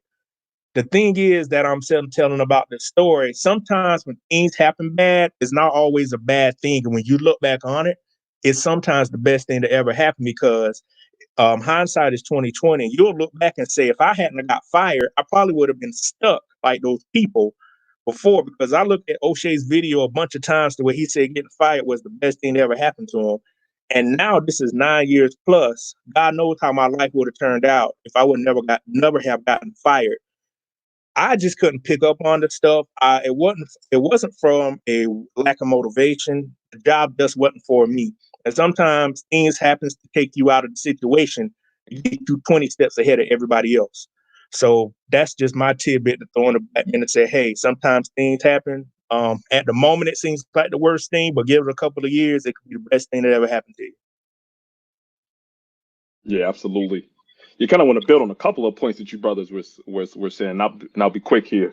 I think in just going through life and experiencing particular things, speaking about those hurdles and those things that come in the way of you getting to where you desire to go, it's funny because sometimes the people closest to you can be the ones who can be those hurdles. And in my case, a lot of times it was my family, right? Love my family to death, but a lot of times they had some unrealistic expectations. They didn't, I guess, award good behavior or even acknowledge it, right? A lot of times if you did something that was good, it was expected, and all you got was a nod, like all right, not good job, not I'm proud of you, not I love you, and you can do anything. It was just an expectation that you did what I guess you were raised to do. And this is no knock to them whatsoever, but what it did is that it did make me doubt myself, right? There were times where I never was able to really, I guess, take, and maybe you fellas see it too. I can't really take compliments very, very well. I have an issue with that. I don't really know how to take it. I don't really know how to take it because it was never given to me as I was growing up. But it's so crazy because now, like, not only you fellas, but even at work and my wife and people I have professional relationships with and friends, they're always saying really good things about things that I do, but I don't really even know how to take that, you know? So at times it can be kind of odd going through life, getting something that you never really got. And at times I wouldn't say it has broken down my confidence, but it does make me second guess, right? Because I'm like, was that good? Was it bad? Was it something? I don't really know. I don't really have a lot of feedback because I didn't get it growing up. So, just also sharing in some of that experience of sometimes as you go forward, there's things that might still lie in your life that you got when you were younger, where you weren't really able to, I guess, completely get over that, But I think the good thing about it is that those things don't have to hold you back, just as some of the other brothers said. I haven't let them hold me back. I mean, I go into situations all the time, not knowing what type of feedback I'm going to get, and just go forward with it and see what happens. I mean, it's really facing a situation, facing an obstacle without even really knowing what the outcome could possibly be, because I just didn't get any feedback growing up. So, those things don't have to stop you. It's my major point. Are you Nigerian, Gay? Half, yeah. My dad's from Nigeria. My mom is from Tennessee. Yeah, yeah. I'm West Indian, and West Africans and Jamaicans have a lot in common culturally. I feel, and parents don't really give out compliments like that at all. It's like and it has the pro to it because the bar is so high because they expect so much of you that like it's the norm. So like that's good in a sense, but if you don't get acknowledged in your first, let's say, like 7 years of life, like hardcore acknowledgement, like it's tough. It's tough to break through the barrier. So I guess us as fathers and potential fathers, we've got to make sure that we are giving our children absolutely hardcore acknowledgement. Well, that was one of my points there, gents. I mean, like when I said it's not appreciating others' achievements, it's the simple things like that, right? And I think that's something that's culturally, I think a lot of the times you grow up and you do things well, honor roll student. I didn't feel like I was, a super cool guy because I was a 3.9 freshman year person in high school, right?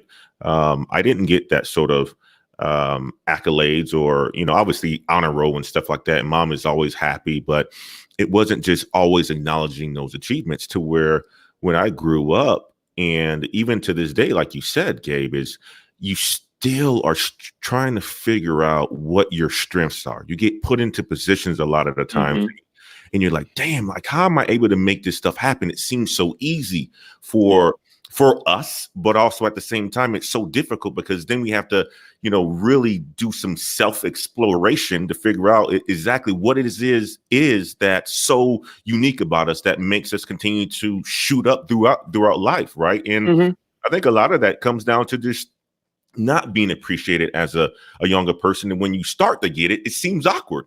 It seems awkward. It's like, oh man, Antoine, like, oh, you know what? You're going to get appreciated for, or you're going to get promoted.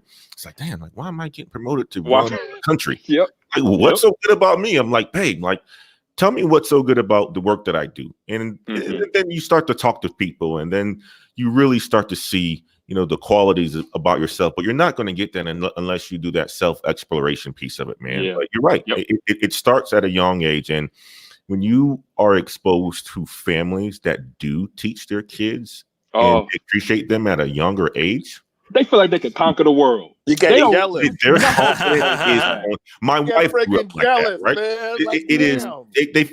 Dude, I'm telling you. You look on the. I don't know if you guys look on the what's the drink? Oh gosh, the energy drink. But Red Bull, they got a channel out there, right? Oh yeah, and it's channel of people doing cliff diving. I'm like, how in the hell did that become a sport? How would cliff diving become a sport? And why don't you see any of our brothers doing this sort of stuff? Because they weren't appreciated probably for doing the littlest stuff of like climbing a tree, right? When you climb a tree, that's for the first time. That's a significant accomplishment. When I saw my son doing it the other day, I was like, man, that was awesome, bro. Like, now you should jump off of it. But it's those sort of things, it's those sort of things that, you have to continue to instill in your kids, because that's going to give them the confidence to be able to do things that's beyond the norm. And that's what our people need to see and be exposed to. So I just wanted to add that input, Gabe. Yeah, I just want to say a lot of times in the Black community, a lot of times people try to play or downplay Black men's accomplishments or abilities. I'll just be very quick. I did a video about what's this rapper's name? This female rapper, Megan Thee Stallion, and she was talking about how guys can be average and become successful in the rap industry. And I was thinking to myself, man, do you know how hard it is for Black men to be good at anything? Like, that's the one last thing that Black men cannot do is be average and people think that you're good. I mean, and a lot of times when you're coming up, either two things happen. One, people have low expectations of you, period. Oh, you a nigga? Oh, you're going to fail. You stupid. You whatever, And then if you do good, it's like, oh yeah, you all right, I guess, Yep. And that's either those two things. Like, I remember I was on a plane coming from DC one time, and I was telling a guy, and it was like I was getting ready to graduate from the university system, and the guy said, "Oh man, you look quite stocky there. Are you on the football team?" I was like, "No." So his expectations was like, "Yep, oh, you're a nigga, you buff, are you a running back?" Or no. Actually, I'm trying to get into this program. I was coming back from an interview from a program. But so I said to say this, a lot of times as Black men, we have to try to give each other the compliments, because a lot of times, other people are not going to give it. And I hate to say this, this is going to be very important. It's going to be very controversial. Black women are not going to give you those comments either, because when it comes to successful Black men, a lot of times sisters don't really know how to deal with guys like that. I mean, they know how to be that themselves, but to be God, to, they have the narrative that, guys like that just don't exist. And, guys like that are unicorns. Yeah. So a lot of times and we have to understand that, so a lot of times as Black men, we have to, we see a brother doing something, we should get behind them. We see a brother that's doing something that's even that's decent. We need to be able to get behind the brother and say, oh, brother, you're doing a really good job here. Brother, this is an awesome YouTube video. This is a very good stream, things like that. Because I'll tell you one thing, it means a lot more coming from other Black men than maybe somebody else. That's another thing we got to understand too. A lot of times, one of the greatest things I see is when you get compliments. When I get compliments from women on my stuff, I appreciate it. But when I get a compliment from brothers, like, oh man, this was really good. This was a really good point. It makes me feel like, wow, a brother compliment. So I know my shit was good because, niggas never want to give out compliments, right? So I just wanted to say that a lot of times, we need to be mindful of wanting to compliment each other because, the world is not going to do it. Hey, O'Shea, can I hop in there right fast? Yeah. After you hop in, nigga, I'm about to go to bed. It's 4 o'clock in the morning. Yeah. Well, I just wanted to speak on that motivation or that question that was asked earlier. How do you motivate Black men, without breaking their spirit? Well, that question kind of ties to what I've learned in the military. And I spent 14 years in the military or whatever. I went through a lot of leadership training and all that stuff. And one of the things that they always talked about was motivation, how to motivate your troops and all that stuff. Well, one of those things kind of stuck with me. And it's, they say this saying all the time, you got to break people down and then build them up. That's part of being a leader. And so I kind of apply that to my life, especially with mentoring and just different aspects, compliments and everything. If you want to motivate somebody, you give them the negative first in that order, and then proceed with the compliments on the back end to build them up, to let them know that they are doing a good job, but these are, the first thing of those things, that you need to work on or whatever. So, that's just something I apply to my life as well as, when I'm trying to motivate other people. So that was just my 2 cents. I appreciate it, O'Shea. All right. Thank you, Brother Doug. And I'm going to shout out all the super chats. We had Brother Doug. We had Brother Jermaine. Keep on doing what you do. Nobody's going to make sure you're good. Positive energy to keep. Thank you, Brother Earl Owens. Thank you, Brother Chief Rocca. Talbot Smiley, Brother Brooklyn, that fell up. Freelance. Thank you, Brother Great Britain. Guys, I don't know if you guys want me to release a video because you're not getting no Sunday Rumble. I'm tired of you niggas, and the smart brothers will come in and so I might release this video right now. But go ahead, everybody. Last words, and obviously we try to do. And brother Dr. D, thank you, Dr. D. I was going to do a double header, right? I was going to do a double header. We'll do Gabe's topic if we can do it sometime tomorrow. But what I was initially trying to do was to get Brother Gabe's DXX in before. And then once Andre Hatchett saw the title, he emailed me real quick. Give me a link to that show. So I said, oh, shit. So yeah, it was a good title, man. We need to do it all at once. So and they kept almost 300 or some people for the majority of the show. So guys, last words, and then we'll go from there. I can start off. I got to drop off, but yeah, thanks for having me. I don't have anything additional to say, just that man, it's just I just think that we just need to keep the positive things around us as we progress. Of course, there are people that can use our help along the way, but don't let those people who need help bring you down where you're gonna need help too. So that's all I got to say, and thanks for having me, y'all. All right, and I'll connect those that want to connect with Dr. D. I'll do so by email. Anybody else? You can go ahead on. All right, Dr. D, thank you so much, man. O'Shea, as always, I appreciate you, sir. Dr. D, I got a chance to listen to you, man, and looking forward to collaborating with you even more. Keep it techie as always, brother. You're doing some great stuff, man. My brother Hatchet, we have to link up pretty soon. And Gabe, I'm looking forward to your next topic, man. That one had me thinking, and I can't wait to jump on that show as well, man. And you guys have a good rest of your Easter, and we'll talk soon, guys. Thank you so much again. All right. Thank you for all the game, Mr. Antoine Wade. Dr. Keep It Techie, and then how y'all want to do it? Andre, Keep Techie. Well, I mean, I'll be short. I just want to say I appreciate you, O'Shea, and great topic, Gabe. You know what I'm saying, and Dr. D, man, I appreciate you guys, Andre Hatchett, you know, Antoine Wade. You know, I definitely appreciate you guys, man. And y'all have a good rest of your Easter as well. Peace. Okay. Thanks, man. Yeah, I'll hop in next. Great leadoff, Doctor. Epic leadoff, man. That was cold, man. Good stuff. Yeah, he was good. That was cold. Help somebody, but you do not have to help everybody. Us as Black men, you know, we have to give a harshness to realize that. Help somebody. I'm a big advocate of doing something for other Black people, especially other Black men. But you do not let people guilt you into trying to help everybody. You'll literally go crazy. Watch the Black Men Building Wealth Conference on my page. It was paid content, but it was so good, O'Shea, I had to just let it loose. Like, the brothers who came through and dropped knowledge, life altering. So I want everyone to go to my page, Andre Hatchett. If you could post the link, I'd appreciate it. Yeah, I'm actually going to respond. I'm actually going to respond to that. Help somebody, but not everybody. So I'm going to do that. And that's it, man. Everybody have a good and let me drop the link. Which one is it at? Is it okay? It's the one that's an hour. Okay.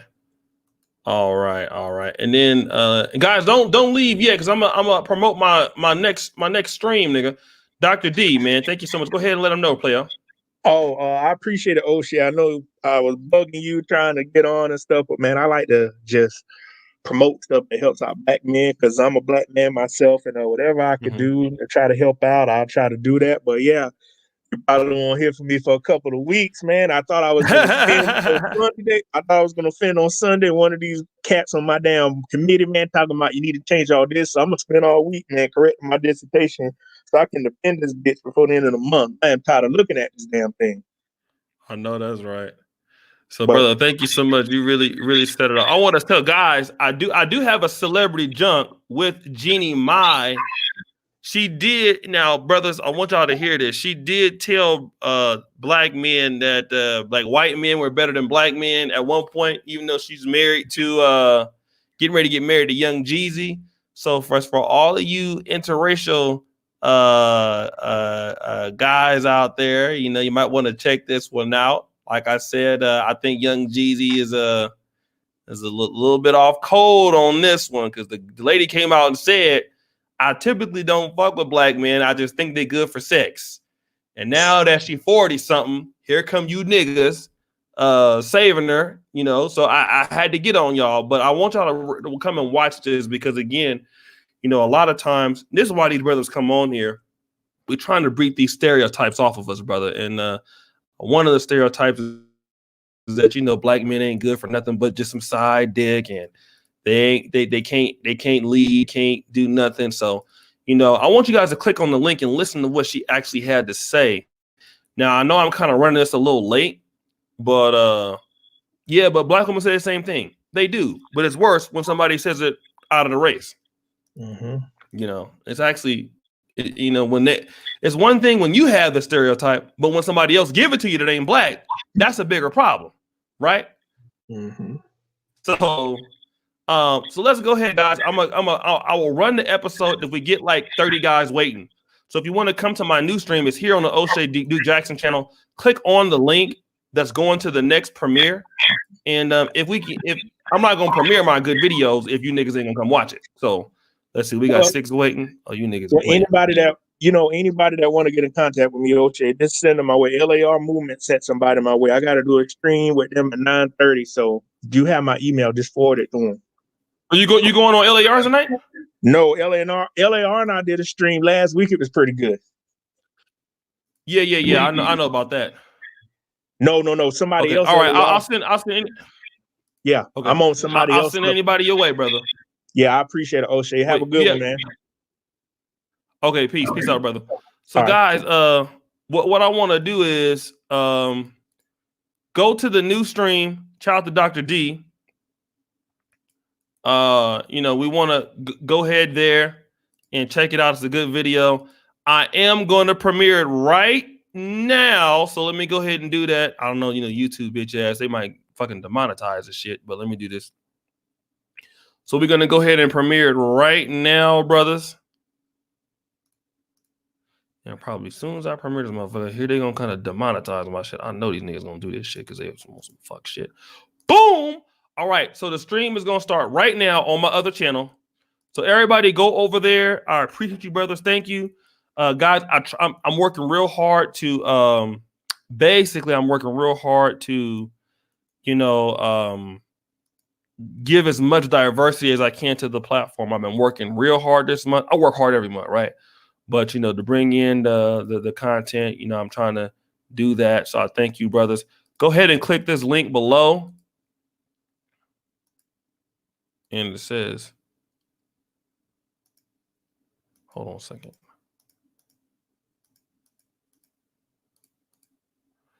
says our server could not do what you wanted to do. Oh, we premiering, nigga. We premiering, nigga. We got 25 in the chat. Starts in 2 minutes. Let's go. Let's get it, nigga. Let's get it. Click on the link. It's on the same channel. Guys, thank you so much. Appreciate all you brothers out there, man. Hotep, Allah, and Shahzabeh. We out.